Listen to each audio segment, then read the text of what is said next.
नमस्कार दोस्तों, मैं हूं विक्रम सिंह और आज की वीडियो में मैं बात करने वाला हूं ऑल व्हील स्टीयरिंग के बारे में। जी हाँ, ये 4x4 सिस्टम से और ऑल व्हील ड्राइव सिस्टम से बहुत अलग है। दोनों का जो फंक्शनिंग है वो भी काफ़ी अलग है। मैं समझाता हूँ आपको।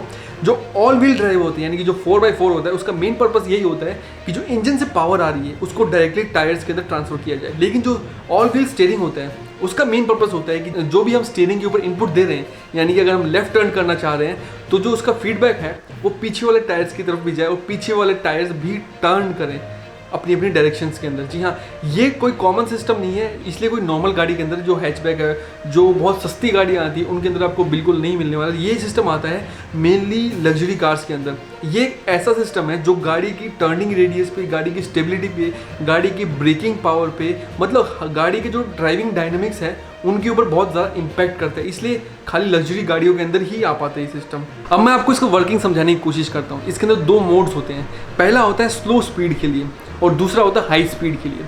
अब इन दोनों को कंट्रोल करने के लिए एक ECP होता है, यानी कि इलेक्ट्रॉनिक चेसिस प्रोग्राम। अब वो क्या करता है, जैसा हमारा स्टीयरिंग सिस्टम, यानी जो स्टीयरिंग सिस्टम हमारे फ्रंट टायर के ऊपर लगा होता है, फ्रंट एक्सेल के ऊपर लगा होता है, वैसा ही एक सिस्टम रियर टायर्स के ऊपर लगा होता है।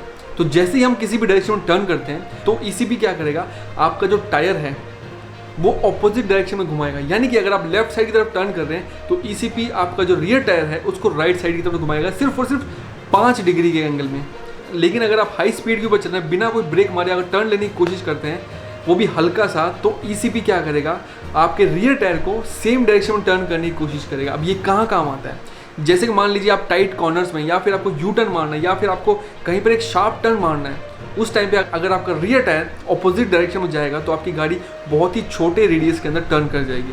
लेकिन अगर आप लेन चेंजिंग कर रहे हैं, हाई स्पीड के ऊपर थोड़ा सा चेंज कर रहे हैं लेन्स को, उस टाइम के अंदर गाड़ी क्या करेगी, आपका जो रियर टायर है उसको सेम डायरेक्शन के अंदर घुमाएगी, जिससे आपकी गाड़ी फटाफट और तुरंत लेन चेंज कर लेगी और बिना कोई स्टेबिलिटी खोए हुए। अब इसका एक काम और भी होता है, जो होता है कि ब्रेकिंग के टाइम पे आपका जो ब्रेकिंग डिस्टेंस है वो काफ़ी कम कर देता है। ये क्या करता है, इसके पास कैपेबिलिटी होती है कि वो रियर टायर को इंडिविजुअली टर्न कर सके, यानी कि रियर टायर को वो टो इन भी कर सकता है, टो आउट भी कर सकता है। तो उस कंडीशन में जब हम ब्रेक लगाते हैं, उस कंडीशन के अंदर वो टायर्स को टो इन कर देता है, जिससे हमारा ब्रेकिंग डिस्टेंस और भी कम हो जाता है। अब ये जो सिस्टम आता है आपको मोस्टली जो हाई एंड गाड़ियाँ होती हैं, जो हाई एंड ऑडी की गाड़ियाँ होती है, BMW, अपना पोर्शे, इन सब गाड़ियों के अंदर ये सिस्टम आता है। और इसका सबसे अच्छा एग्जाम्पल आपको देखने मिल जाएगा जो अपने टाटा के ट्रक्स होते हैं, उनमें ये सिस्टम बहुत इफेक्टिवली काम करता है। और उन ट्रक्स के अंदर उन्होंने सिस्टम भी दिया है कि वो इंडिविजुअली हर टायर को टर्न कर सके।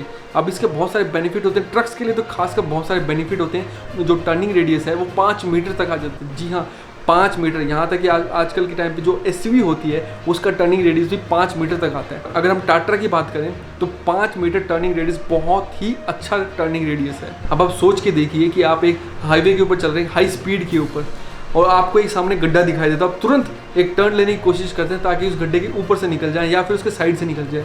तो हमारा जो पीछे वाला टायर है, नॉर्मल कार में क्या होगा, वो पीछे वाला टायर है वो फ्रंट वाले टायर के पाथ को फॉलो करने की कोशिश करेगा। तो चांसेस हैं कि गाड़ी आपके गड्ढे के अंदर चली जाए। एक बार पीछे वाला टायर तो जा सकता है, चांसेस हैं। लेकिन जो ऑल व्हील स्टीयरिंग सिस्टम होता है वो क्या करेगा, आपके पीछे वाले टायर को भी आगे वाले टायर के पाथ से हटा के इंडिविजुअली मूव करने की कोशिश करेगा अपनी डायरेक्शन के अंदर। तो इससे क्या होगा, आप गड्ढे से आराम से बच जाएंगे।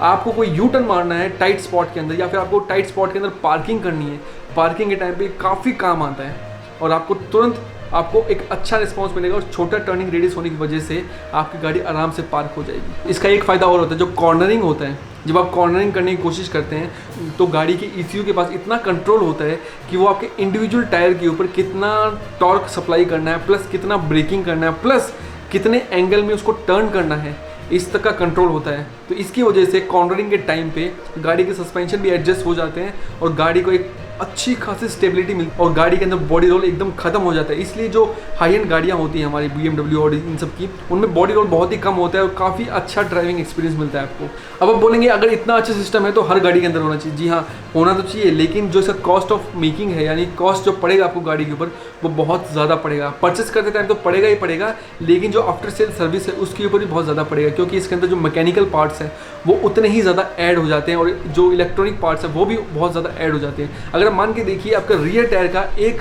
सेंसर ख़राब हो गया, जिसकी वजह से आपका जो पीछे वाला टायर है वो टर्न नहीं कर पा रहा है, तो आपकी गाड़ी चलना बंद हो जाएगी और आपको पूरा सिस्टम खुलवा के चेक करवाना पड़ेगा।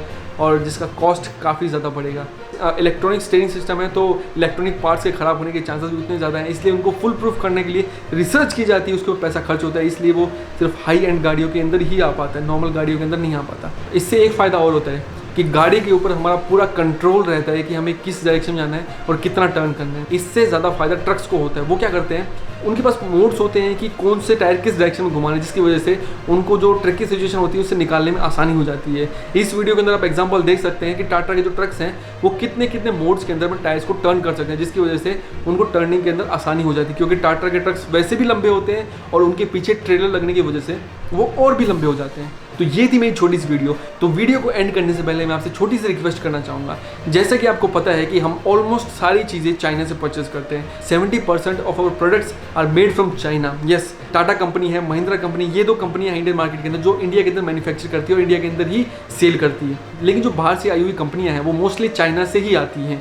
अब चाइना इंडिया के अंदर इतना घुस चुका है कि उसकी जो इकोनॉमी इतनी स्ट्रांग हो चुकी है इंडिया से, अगर वो चाहे तो इंडिया की इकोनॉमी को गिरा सकता है। अब जब लड़ाई का टाइम आता है तो एक सिपाही क्या करता है, बुलेट से लड़ता है।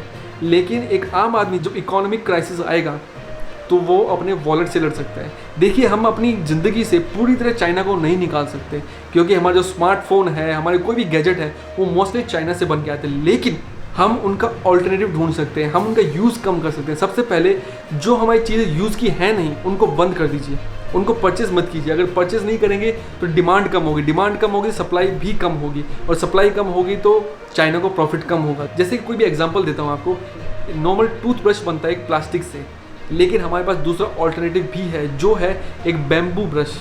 यानी कि आप प्लास्टिक की चीज़ों को यूज़ ना करके बैम्बू ब्रश भी यूज़ कर सकते हैं। ये हुआ एक ऑल्टरनेटिव। हमारी मैक्सिमम चीज़ें चाइना से आती है, उसकी जगह हम यूज़ कर सकते हैं हमारी लोकली मेड चीज़ें। तो मैं आपसे यही गुजारिश करना चाहूँगा कि कम से कम चाइना के प्रोडक्ट यूज़ कीजिए, सबसे ज़्यादा लोकल प्रोडक्ट्स को यूज़ कीजिए और अपनी कंजम्पशन को थोड़ा सा कम कीजिए। तो यही था मेरा मैसेज। अगर आपको वीडियो पसंद आई तो वीडियो को लाइक कीजिए, चैनल को सब्सक्राइब कीजिए। मिलता हूँ आपसे ऐसी किसी अगली वीडियो में, तब तक के लिए बाय बाय।